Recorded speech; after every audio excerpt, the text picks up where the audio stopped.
Well, hey Maniacs, welcome to episode 8 of the MAINEiac radio show. I'm your host, Tech Sergeant Andy Sinclair with the 101st Public Affairs Office here in Bangor. In this episode, we talk to an employer who took part in last week's boss lift. He talks to us about what it means to him, his new perspective on what the 101st does, as well as how important it is that civilian employers understand what their traditional guardsmen are doing when they ask for time off, when having to leave their civilian employer, whether it's for a short amount of time or a long period of time. And here's the surprise. It's not me who interviews him, but your very own Public Affairs Manager, Master Sergeant Duplain, makes his debut on the MAINEiac radio show by conducting his first audio interview for the podcast. So you get the pleasure of hearing his voice during the interview because we changed things up a little bit in this episode and made you this collaborative product from your favorite public affairs office. But before we jump into any of that, let's check out your MAINEiac headlines. The 101st hosted another boss lift last week, where 22 employers came out to participate. Employer support of the Guard and Reserve coordinated the event with Captain Beal to bring as many local employers out as possible to take part in the all-day event. A boss lift is a way to show civilian employers what we do here at the 101st so that they have a better understanding of what their traditional employees do when they need time away from their civilian jobs to serve their community, state, and country. The event kicked off with a warm welcome from ESGR members and wing leadership as they briefed the employers and ate breakfast. They went to pre-flight briefings and were processed through the air terminal. Then the time finally came they had all been waiting for, witnessing a mid-air refueling. The flight took the employers to northern Maine, where they saw firsthand the steps and procedures our airmen take to successfully and safely execute the refueling of a KC-10 during flight. The employers were in awe and excited as they watched the process from start to finish. ESGR and the 101st hope to do another boss lift later this year. The 2016 Loring Air Force Base Open House is this weekend and everyone is invited. The Loring Military Heritage Center is hosting the event, which marks the 22-year anniversary of the base closing its gates. You can take a base tour, enjoy barbecued food, listen to bagpipes, partake in a dinner dance, and witness a decommissioning ceremony for the fire department. But above all other events taking place Saturday is a spectacle to be seen by all generations. A remembrance flyover representing the Air Force history that filled the skies of northern Maine for more than 40 years. Visitors and locals can watch as a B-52 and KC-135 fly together over the event as they once did in Aroostook County. Matt Cole is the vice president of the Loring Military Heritage Center, and he explains one of many significances the flyover represents. Seeing a B-52 fly over the skies of northern Maine along with a tanker from the Air Guard will be a sight to see. This could possibly be the last time the county up here will see a B-52 and tanker fly by this close to the old base, even the county, maybe again. The event takes off Friday evening around 1700, with the Saturday flyover scheduled the next day for 1400. For more information about the 2016 Loring Air Force Base Open House or on the Loring Military Heritage Center, search Loring Open House 2016 on Facebook or visit loringmilitaryheritagecenter.com. And that's it for your MAINEiac news. We strive to keep you in the know.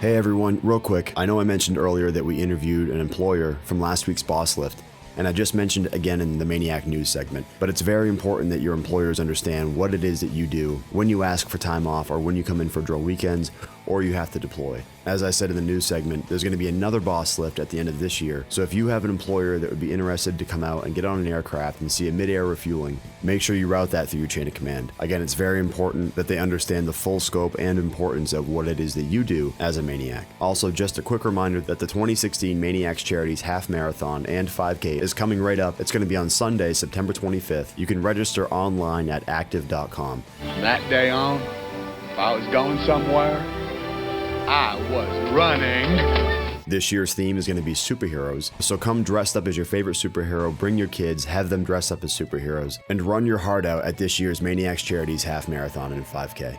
And there will be prizes for the best individual and team costumes. So whether you come dressed up solo or if you come as a dynamic duo, you have a chance to win prizes based on the creativity and how super your costumes really are. And that's all I really had before we jump into the interview that Master Sergeant Duplain took from last week's boss lift. But I just wanted to say one more thing. I've mentioned it before. These podcasts are a great way to get information out to all of you. It's an awesome way to keep you updated of what's going on in your MAINEiac world. But if you have any questions or concerns or thoughts or ideas for the MAINEiac radio show, do not not hesitate to get a hold of me. We want to broadcast what you want to listen to. So if you have any thoughts or ideas, please get a hold of me via email or just give me a call. And with that being said, let's jump over to Master Sergeant Duplain and his interview from last week's boss lift. Let's see if I can find the tape here.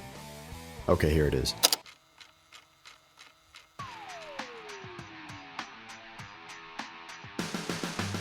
Hey everyone, this is Master Sergeant John Duplain. I'm here with one of the employers who was part of the boss lift. We wanted to ask him a few questions about the event and why it means so much for him to hire vets. Thank you for your willingness to participate, and tell me a little bit about what you did today.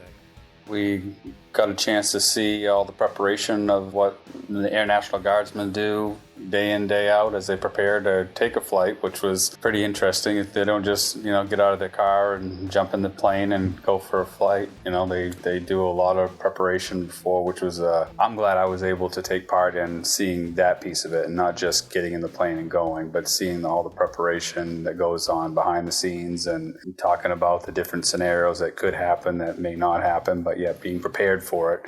I really took a lot out of that part of it. What did you guys do on the flight earlier? We've refueled the KC-10 over northern Maine. We got a chance to sit up in the cockpit for a bit and kind of listen to the communications that go back and forth between pilot, co-pilot, and the incoming plane and the boom operator. I live in this area, so I see these planes take off and land day in, day out. Better appreciation to what you all do to get ready for something that could happen, and I always thought, to be honest with you, that you guys are preparing to go someplace overseas. I didn't realize it was just like you guys are refueling just all the time. You're not practicing, you're actually doing it. But yeah, it was good. I was able to sit down into the boom pod and watch the plane as it approached and watch the boom operator as she guided the plane in.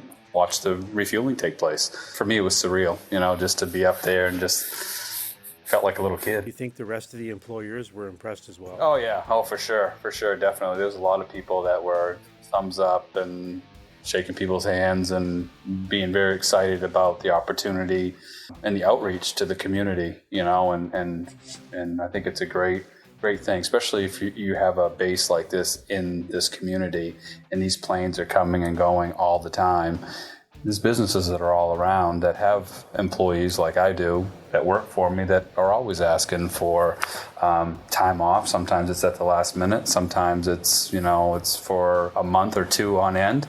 And, it all comes with the territory. And, I don't even think twice about it. I don't even really look at the calendar and think of anything. I'll just prepare for whatever happens later. It's something that he needs to do, and it's something that I give him my full blessing anytime he needs to go and do what he needs to do for us. So you had an appreciation of the military before. How do you feel about it now that you've seen firsthand what the MAINEiacs do? My father was in the military, so I knew what he did, and I still have that, appreciation to what the military does day in and day out to help all of us.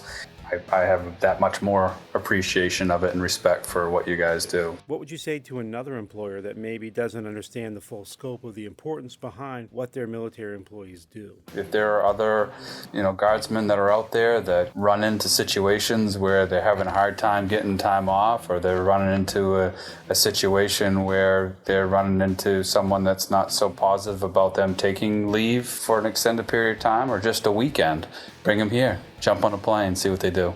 They'll definitely get a different appreciation of everything and hear what you guys do. Not just necessarily getting on the plane, but listening to some of the types of missions that you go on. Not just refueling missions, but also, bringing personnel and cargo and things like that. Things are vital to what the missions are, I think any employer that has a guardsman should do this. I mean, I was already sold on it before. I didn't have to go on this plane ride. But I think it's important that, other folks that are out there that it would give them a different level of respect and appreciation for what their employees do to sacrifice their time and their lives to help us live. We're a $1 billion company, we're a national company, but on the local level in our office in Bangor, we've got 9 staff members. My guardsman that works for me provides patient care. So he has people that come to him personally for services to fix problems that are affecting their daily life, and he's bringing them comfort. And you tell him what he's doing for a month or two, they don't mind waiting. People have a different respect for military, and if I would have said that he's away on vacation for a month, it would have been a different story. But if saying that he's going to serve our country for a month, they'll wait. And it's a different conversation that people have, and a different response you get when you relate why he's away to what he's doing. Just the respect that I think the country has for our military folks. Well, we really appreciate you talking with us today about the boss lift and what it means to you. We certainly respect and thank you for your support, as well as your flexibility for the military members that you work with. Thanks again, and I hope we see you soon.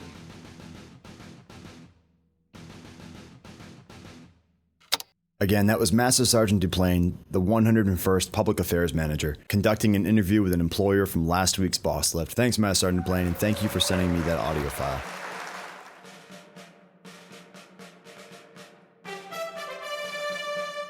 And now it's time for this episode's MAINEiac Fact. Today's MAINEiac Fact is brought to you by the KC-135 pilots here at the wing. The KC-135 Stratotanker pilots provide the core aerial refueling capability for the United States Air Force and has excelled in this role for more than 50 years. The unique asset enhances the Air Force's capability to accomplish its primary mission of global reach.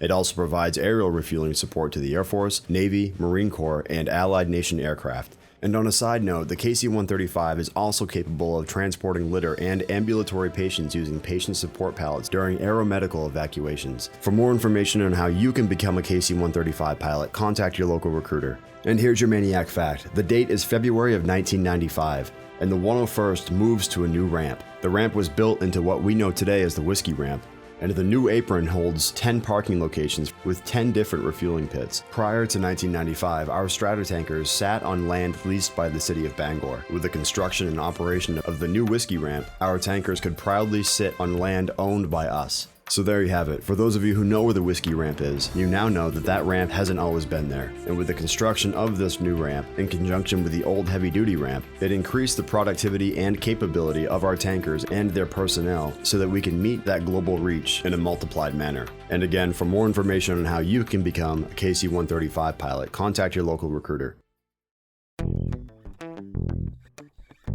And guess what? That's it. We have nothing left for you for episode 8 of the MAINEiac Radio Show. Oh, no! I know it's sad, you don't want to hear it end, but together we'll get through this, I promise. I'm your host, Tech Sergeant Andy Sinclair with the 101st Public Affairs Office here in Bangor. Don't forget to check out our Facebook page at 101STARW. Again, you can just search 101STARW through Facebook or Instagram using that same username. And while you're at it, don't forget to hit up the official Vice Wing Commander's Facebook and Instagram pages by searching CV.101ARW. From there, you can look at what he's doing every single day when he's out and about visiting you guys and seeing the awesome things that you guys do every single day when you put that uniform on. Just real quick before we end this episode, I meant to mention this earlier, but the Mission Support Group is still looking for a first sergeant. If you're an eligible tech sergeant promotable to master sergeant, or if you're an existing master sergeant looking to take that next step and making a difference in airmen's lives every single day, I strongly recommend that you consider becoming the next Mission Support Group first sergeant. For more information, talk to your leadership in taking that next step. Again, if you're interested in going up to Limestone for the Loring Air Force Base open house, that's going to be this Friday and Saturday, with the flyovers happening at 1400 on Saturday. Don't miss out on this opportunity in experiencing the history and what's considered one of the biggest military staples in Maine military history. And again, for more information on that open house this weekend, you can visit LoringMilitaryHeritageCenter.com. Don't forget to ask your civilian employers if they'd ever be interested in coming out and being part of a boss lift. It's an excellent opportunity to show your civilian employers what you do out here at the wing and how it impacts the bigger picture. We'll talk to you all soon, and I hope you have an awesome weekend. And until next time, so long and stay safe.